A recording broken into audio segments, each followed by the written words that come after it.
First horror mo to, no, Daniel? Ano po? First mo tong horror. Opo. Sobrang physical ng horror. Talagang nakakapagod. Tapos, mas kailangan ng effort eh. Sa horror, talagang yung emotion kailangan parati kang mataas eh. Hindi ka naman pwede manakot ng wala ka ng pakialam. Pero, yun po. Mahirap yung horror dahil nakapagod sa emosyon, nakapagod sa katawan mo, talaga nakapagod. Tsaka, malagkit sa katawan. Ay, ba't maligkit? Dali. Ayoko na sagutin. Sa blower, charit. Ikaw, Kat, nakagawa ka na ng shake before, Kat, no? Last year. Oo. So, ayan, parang nakaka-excite gumawa ng horror talaga. Para sa akin. Pero yung pag naman gawa ng kilig, feeling ko mas mahirap pa rin magpakilig kaysa sa manakot. Pero, di ko sinasabing hindi mahirap gumawa ng horror. Though mahirap pa rin, pero andun nga kasi, pagod kami sa, pagod yung katawan namin, tapos, so parang drain na drain ka after, tapos parang mawawalan ka ng boses kasi sigaw. And sa mga locations kasi sabi ko balikin. So, yun po. Mas masarap magawang horror film, Kat, kapag ang partner mo si Daniel. Sa sumagal, okay naman po. Masaya naman. Especially ngayon, nakasama ko pa sila. First time ko makasama sila ate sa Ignite Kuya Paolo. And ngayon, pati yung mga kaibigan ko andito. So, masaya yung team na to. And, yung basta feeling ko, nagkaroon na ng friendship dahil sa pag-act ng movie. Ayun. Siniguro nyo ba, Kat, na pag manonood yung mga babarkada, tapos kasama yung mga shota, ganyan, mapapayakap yung shota dun sa shota talaga dito. Mapapayakap sa sa takot, sa tili, ganyan, sa sa gulat. Yeah, sinigurado namin yun. Kasi Promise? yung ginawang atake po nila Direk Frasco dito, hindi yung magugulat ka na ina-expect mo na. So more on, akala mo wala pero bigla ka nilang gugulatin. And maraming klaseng death dito, so pumili na lang sila kung saan sila mas matatakot talaga. Taray, maraming classic death. Yes. Shock ba yung death?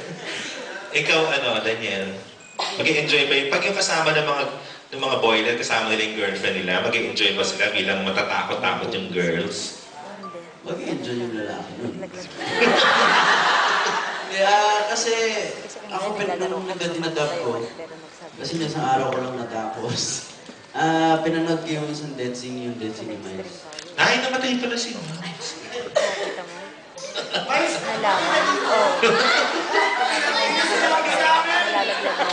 Sino pa namatay? Sino pa namatay? Actually, wala namang mamamatay dito. Ay, Charik! Bigay na natin yun. Oo. Kasi... Pinatay mo agad si Miles. Kasi syempre horror movie, kaya nga naman walang namatay. Tama. Paano sila sa palabas? Tama.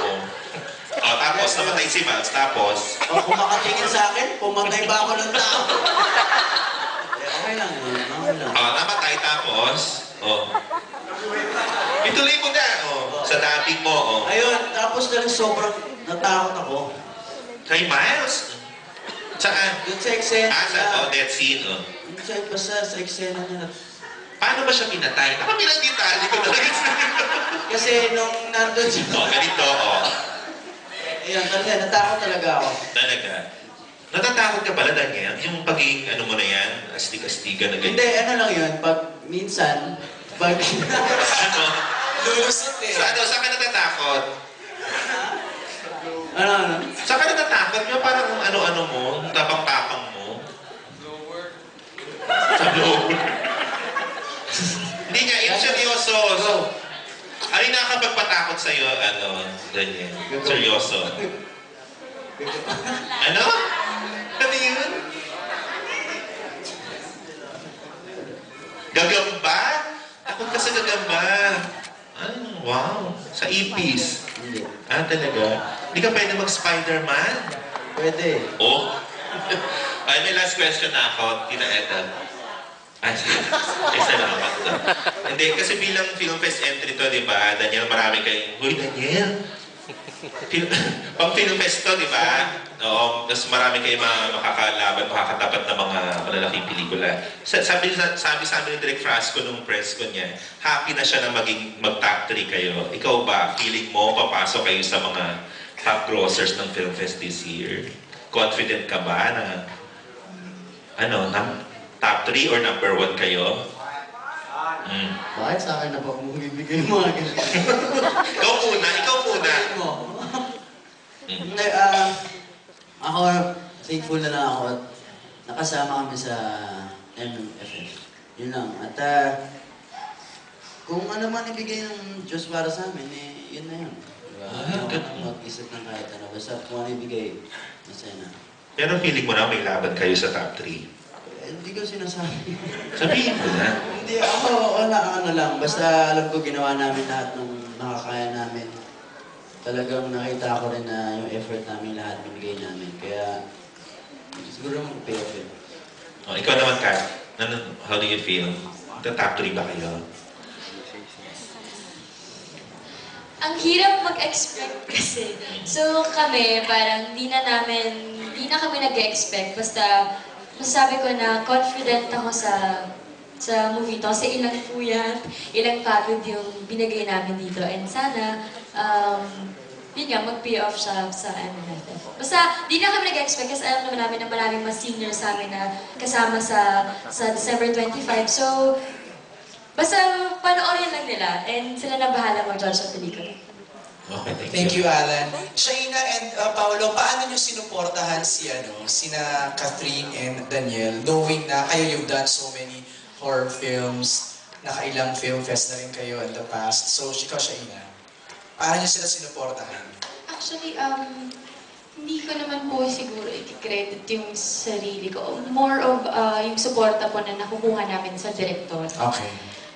More of teamwork. Hindi ko sinasabi ito dahil nasa tabi kita. Pero syempre po, napaka-crucial kasi ng tulong na naibibigay sa'yo ng director mo.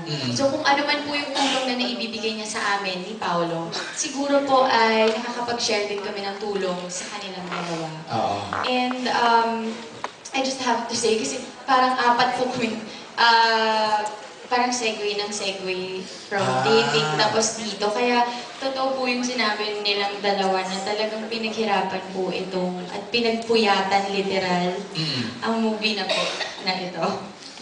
Si Paolo naman.